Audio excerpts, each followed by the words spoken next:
Hi, my name is Anya Dillard, and today I present to you Lesson 1, Exploring the Significance of Art and Architecture in Ancient Egyptian and Bantu Cultures. When it comes to educating ourselves about the vibrant and complex nuances of ancient African history, there are countless cultural categories one can choose to focus on. From the rich oral histories of the Great Mali Empire to the bolstering gold trade of Great Zimbabwe, the ways of life and customs of various African civilizations prove the depth and richness of the diaspora's history and inspire us to look beyond the mainstream media's stereotypical and overly condensed representations of Africa's history prior to slavery. With civilizations like ancient Egypt and those of the Bantu region paving the way for so much of modern civilization, it's important to look inward and dissect the ways that these civilizations' implementation of things like art, architecture, religion, politics, government, trade, and societal norms impacted not only ancient Africa, but the modern world as a whole. In this lesson, we will be focusing on the significance of art and architecture to ancient Egypt and the people of the Bantu region. After this lesson, students will be able to discuss the history of ancient Egyptian and Bantu art and architecture, illustrate what makes each region unique in these regards, explain the ways in which art and architecture of these regions have influenced the rest of African history, and explain the ways in which the art and architecture of these regions has influenced the modern world. Part 1, Ancient Egypt, from pyramids to hieroglyphs and beyond. Why was the creation of art and architecture such a significant part of ancient Egyptian culture? Well, ancient Egypt is one of the most notorious ancient civilizations known to man.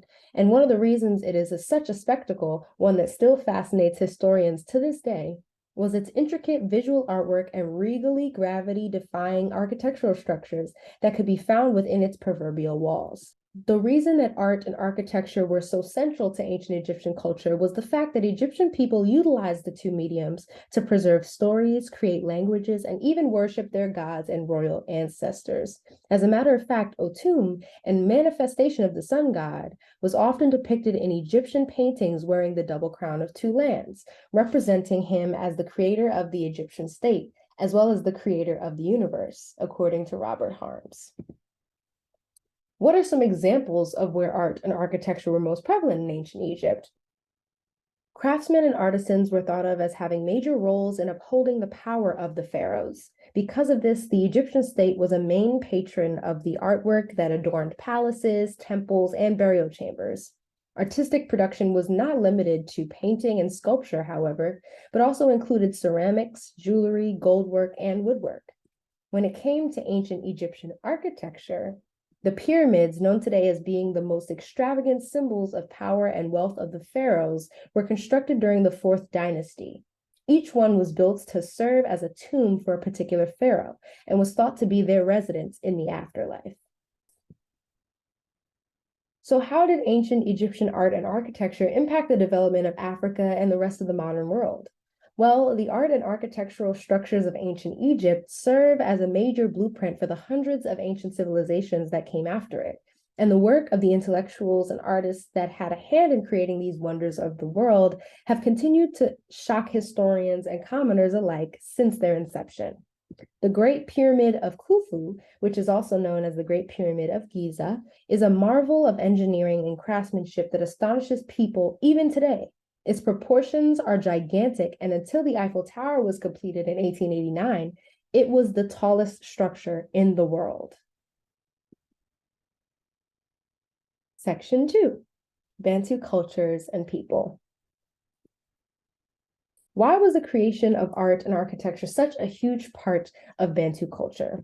In Bantu culture, art and architecture played a massive role in preserving the many languages of the Bantu region. It was also a necessary part of how many Bantu villages were constructed and provided historians clues as to how people had migrated through the region over time. Researchers have proven that the spread of Bantu languages across Eastern and Southern Africa directly corresponded with the spread of clusters of innovations, one of which being a distinctive style of poetry that some archaeologists refer to as Kifumbazi complex. But what are some examples of where art and architecture was most prevalent in the Bantu region? Well, with the Kifumbazi complex pottery style of the Bantu region proving the ways that art played significant roles in preserving the languages of the region, the unique way that Bantu villages were structured proved that Bantu's people's styles of architecture was often influenced by their needs and lifestyles as cattle farmers. Villages in southern Africa were often built with the houses arranged around a central corral, indicating that the herds were the focal point of the settlement. By the 10th century CE, there was evidence that people in southern Africa relied on cattle not only as a source of milk and meat, but also as a symbol and depository of wealth. And lastly, how did Bantu art and architecture impact the development of Africa as well as the modern world? The study of Bantu art and architecture has provided people with an extraordinary amount of information pertaining to the origins of various African languages. And by tracing the spread of the pottery previously mentioned, archaeologists have concluded that sometime after 100 CE, there was an extremely rapid movement of Bantu speakers from the area of modern Tanzania all the way to South Africa, a distance of over 1,500 miles in less than 2 centuries. Similarly, what we now know about ancient Bantu architecture has helped us to put an emphasis on the origin of some of the agriculturally centered lifestyles that continue to influence the ancient civilizations that came even after the Bantu regions. As a result, the Bantu regional expansion has been coined one of the most influential cultural events of its kind, eventually spreading over a vast geographical area, a new way of life in which farming played an increasingly important role. Feeling like you've learned something new? Well, it's time to test that. Let's take a look at these discussion questions. 1. Compare the ways that the people of ancient Egypt and the Bantu people utilize architecture. What does the architecture of each region prove about the lifestyles and environments of its people? 2.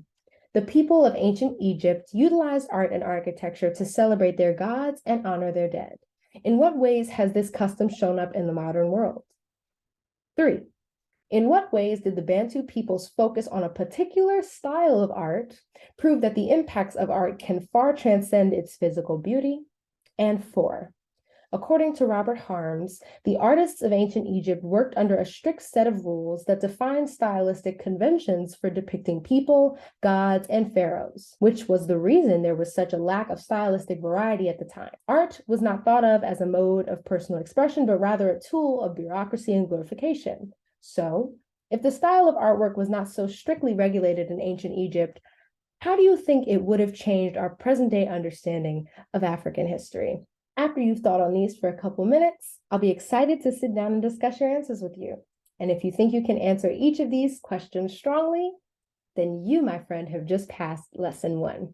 Thank you. And if you have any questions, please refer to the contact information presented on this slide. And if you would like to backtrack any of the information that I've shared with you today, I have presented you with each and every single one of my written and image sources. Thank you so much for your time. I hope you feel like you learned something really cool, and I can't wait to hear your thoughts. Thanks so much. Have a great one.